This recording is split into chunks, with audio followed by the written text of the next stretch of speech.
Yung mga pre, good morning. Ito hindi na natin na naparinig sa inyo yung andar at kinalas rin ni pare, kaya gising ko lang.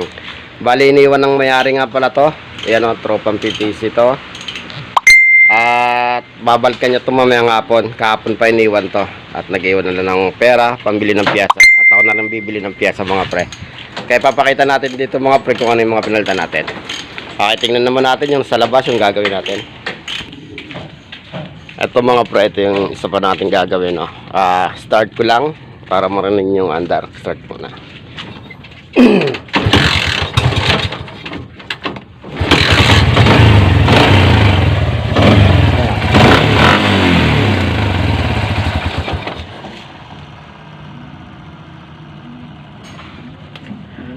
Yung mga pre, naririnig nyo ba?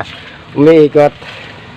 Pero may ginawa na tayo dati yan, di ba? Ganun lang din ang ano nito.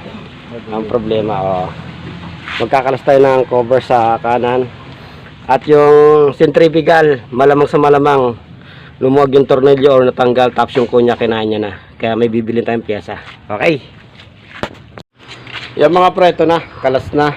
At ito yung pangunahing sira mga pre. Ayan o. Ito kung naririnig nyo. Yan. Yan yung pangunahing sira papalitan natin.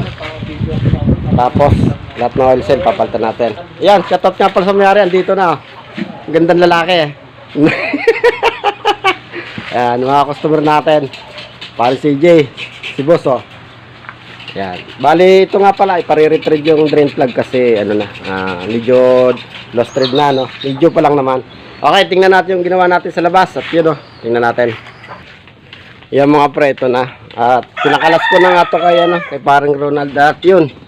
Yan kung makikita nyo. Ayan, di ba hindi pa natin tinatanggal yung cover. Ayan nandito sa loob ang ano niyan mga pre. Nut. Tsaka washer, kung nandiyan pa yung washer.